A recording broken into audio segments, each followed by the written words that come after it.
आइए देखते हैं, मजा आएगा। अभी मजा आएगा ना भिड़ो। ये फर्जी विश्वगुरु और डंकापति अपना डंका बजाते रहे, लेकिन आज देश का बैंड बज रहा है।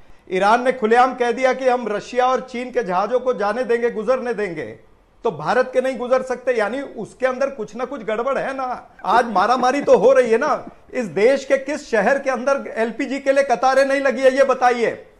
तो कतारें लगी है, उस पर बीजेपी जवाब नहीं देगी। आपने 60 रुपए क्यों बढ़ा दिए एलपीजी पर, उस पर बीजेपी जवाब नहीं देगी। कि भारत के पास 22 दिन का एलपीजी गैस के स्टोरेज की फैसिलिटी है, 1.9 मिलियन टन।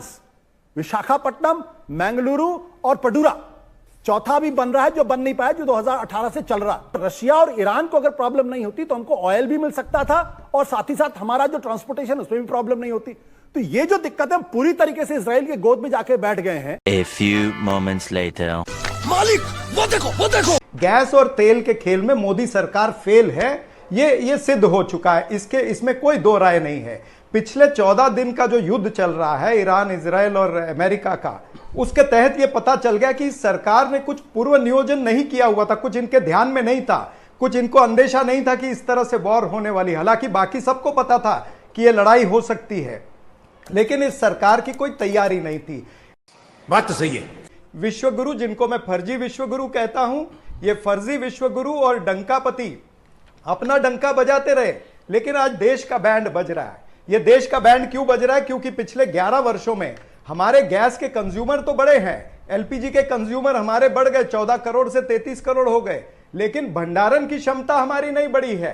सही पकड़े हैं कि साहिल जी, आपको भी पता है कि हमारी सरकार जो है ना, वो रिएक्टिव पॉलिटिक्स अभी कर रही है। अभी ईरान के प्रधानमंत्री से बात हो रही, या जो भी विदेश मंत्री से बात हो रही, आपने प्रोएक्टिव पॉलिटिक्स करनी चाहिए थी। भाई, युद्ध के 2 दिन पहले तो आप वहां गए, इजराइल के नेतन्याहू के साथ में जफ्फी पॉलिटिक्स आप कर रहे थे। ये नेतन्याहू और ट्रंप की सनक ने पूरे विश्व को तकलीफ में डाला है, ये आपको अंदाजा था। आप 2 दिन पहले वहां जाते हैं, जफ्फी पॉलिटिक्स करते हैं, तो क्या ईरान आपके साथ खुश होगा?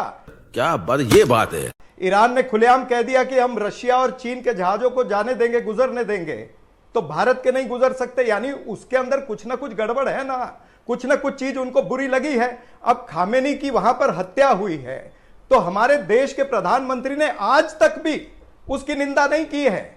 हां, कहीं पर किताब में जाकर के मिस्री ने लिख दिया कि डिमाइस, क्या इस तरह से लिखना चाहिए? जबकि वो ब्रिक्स का हमारा साथी है, जबकि ईरान हमेशा हमारे साथ में खड़ा रहा है। मिलाकर तो जो आप मैंने अगर बात ईरान कही, के साथ इस शहजाद, तरह से पेश आओगे तो विदेश निश्चित रूप नीति से में वो भी तो समय लेगा। आप मार खा रहे हैं। जो आपका दोस्त था उसके पास आप जा सकते थे और कह सकते थे कि भाई हमें तो तेल की किल्लत हो रही है, स्टेट ऑफ होर्मुज हमारे लिए खोल दीजिएगा।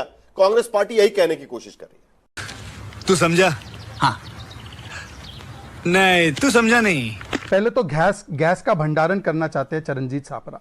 ये Rahul Gandhi school of science से आते हैं, मतलब कि जिसको क्रायोजेनिक टेम्परेचर में और प्रेशराइज सिस्टम में वर्ल्ड के सबसे विकसित देश भी नहीं कर पाते हैं, वो चाहते हैं कि बड़ा गैस का भंडार रखे और फिर उसमें कोई आपदा है तो फिर ये लोग चढ़ जाएंगे। मतलब ये गैस का भंडार चाहते हैं। भंडार किसका बनता है, स्टोरेज किसकी बनती है? क्रूड ऑयल की बनती है। और वो क्रूड ऑयल की कितना झूठ बोलते हैं। इनकी पॉलिसी थी 2013 में लॉक कर दो पेट्रोल पंप 8 बजे। आज हमारी पॉलिसी है कि 70% नॉन हॉर्मुज से आता है, उसमें भी हमारे 55 lakh barrels per day consumption है। साहिल, अरे कहना क्या चाहते हो? और मैं जनता को बताना चाहता हूं, 55 लाख बैरल्स आज भी हमारे देश में हर रोज उपलब्ध है। और इसका कारण यह है, इसके 3 कारण है। हमने एक तो डाइवर्सिफाई किया, दूसरा हमने अपने रिजर्व्स को डीप किया, जिसमें 55 लाख मेट्रिक टन हमारे 3 जगहों पर स्ट्रेटेजिक रिजर्व है। प्लीज मैं रिक्वेस्ट कर रहा हूं, आगे मुझे मौका मत दीजिए। 10 सेकंड गैस की है, और समस्या गैस की है, 10 सेकंड और विदेश नीति की है। मैं उस पे भी आ रहा हूं। बाकी दो मेहमान भी इंतजार कर रहे हैं। गैस की समस्या, विदेश नीति पर सवाल पूछा है। मैं आ जाऊंगा मैं उसके बाद मत दीजिए मुझे मौका। मैं उस पे भी आ रहा हूं। मैं आपसे रिक्वेस्ट कर रहा हूं 30 सेकंड और। जनता को आप मूर्ख समझना बंद कर दीजिए। तीसरा पॉइंट, मैं आपको एक उदाहरण देता हूं कि कैसे हम काम करते हैं। 1974 में फ्यूल रिपोर्ट आई थी, फ्यूल पॉलिसी रिपोर्ट। उसने बोला था कि ट्रेन का इलेक्ट्रिफिकेशन कर दो जिससे कि डीजल की खपत खत्म होगी। 40 साल कुछ नहीं हुआ। आज मोदी ने आकर 100% रेल इलेक्ट्रिफिकेशन किया है, तो 600 करोड़ लीटर डीजल बच रहा है हमारा। यह है। पर मैं आता हूं अभी फॉरेन पॉलिसी पे। फॉरेन पॉलिसी तो गजब की थी साहिल जी। गद्दाफी मारा गया तो बहुत कंडेम किया ना, और फॉरेन पॉलिसी 2005 और 6 और 11 में ईरान के खिलाफ आईएए में हमने वोट किया था ना, तो बेस्ट फ्रेंड फॉर लाइफ था ईरान हमारा, तो क्यों किया वोट? हमने ईरान या इजराइल का पक्ष नहीं, हमने भारतीयों का पक्ष लिया है। मैं नहीं मानता। हमारी एनर्जी सिक्योरिटी का पक्ष, हमारी लोगों की सुरक्षा का पक्ष। इन्होंने ईरान देना पर कितना झूठ बोला, पर उन्होंने एक भी बार हमारे जो भारतीय सेलर मारे गए या भारतीय नागरिक मारे गए उस पर एक शब्द नहीं बोला सोनिया गांधी ने। इनकी पॉलिसी जो है वो वोट बैंक नीति को विदेश नीति के ऊपर रखने की है। अन्यथा मैं पूछना चाहता हूं चरणजीत सापरा से, सिर्फ इतना बताओ, आपके समय पर एलपीजी 10-20% था कवरेज, फिर भी आपका दाम 1241 था नॉन सब्सिडाइज का। आज 100% कवरेज है, फिर भी दाम 913 आप ही के पूर्व विदेश मंत्री कह रहे हैं कि सरकार की पॉलिसी में कोई गलती नहीं है। एक वक्त था जब कांग्रेस सरकार के समय पे भी इसी तरीके से पॉलिसी लिया जाया करती थी। अभी बदत है भाई, अभी बदत है। नहीं, शशि थरूर जी के वक्तव्य को अगर भारतीय जनता पार्टी अपनी संजीवी बूटी समझ के वापरना चाहती है तो वापरे, लेकिन फैक्ट यह है कि कतारें तो लगी हुई है ना। आज मारामारी तो हो रही है ना। इस देश के किस शहर के अंदर एलपीजी के लिए कतारें नहीं लगी है, ये बताइए।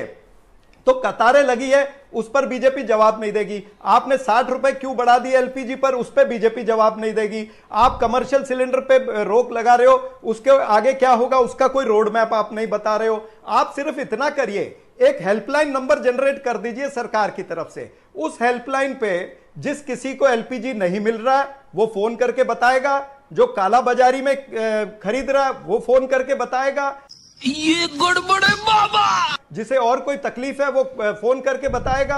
आपने खुद ही 25 दिन का लगा दिया, लेकिन और इसके बावजूद 45 दिन का आपने टाइम पीरियड लगाया है। क्या गांव के लोग कम खाना बनाते हैं क्या? उनको 45 दिन क्यों और शहर के लोगों को 25 दिन? इस बात को झुटलाया नहीं जा सकता कि ये अनप्रेसिडेंटेड सिचुएशन आज की स्थिति में पूरी दुनिया में खड़ी हुई है, और ऐसे में सभी देशों के सामने और कोई चारा है नहीं। मगर क्यों? कोई किसी की मानने के लिए तैयार नहीं है। क्या भारत सरकार इससे अलग कुछ कर सकती थी? क्योंकि शशि थरूर कह रहे हैं कि दिस इज द बेस्ट जो हम कर सकते थे। देखिए साहिल, इसमें 3 चीजें हैं। पहली बात, क्या सरकार ने एंटिसिपेट किया? मुझे लगता नहीं सरकार ने एंटिसिपेट नहीं किया।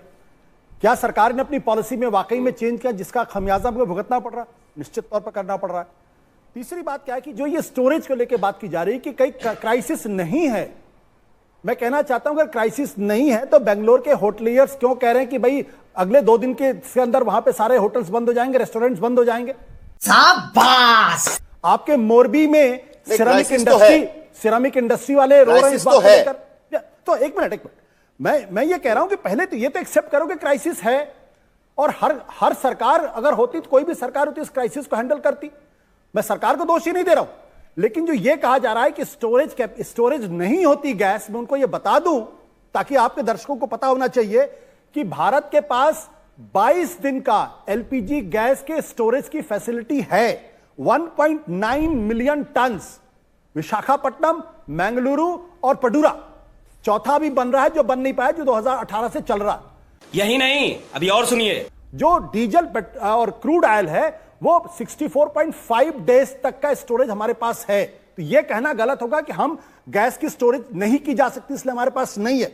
उसके लिए बाकायदा अंडरग्राउंड हाई प्रेशर सिलेंड्रिकल तमाम चीजों की व्यवस्था की जाती है, और वो है हमारे पास वो सुविधा।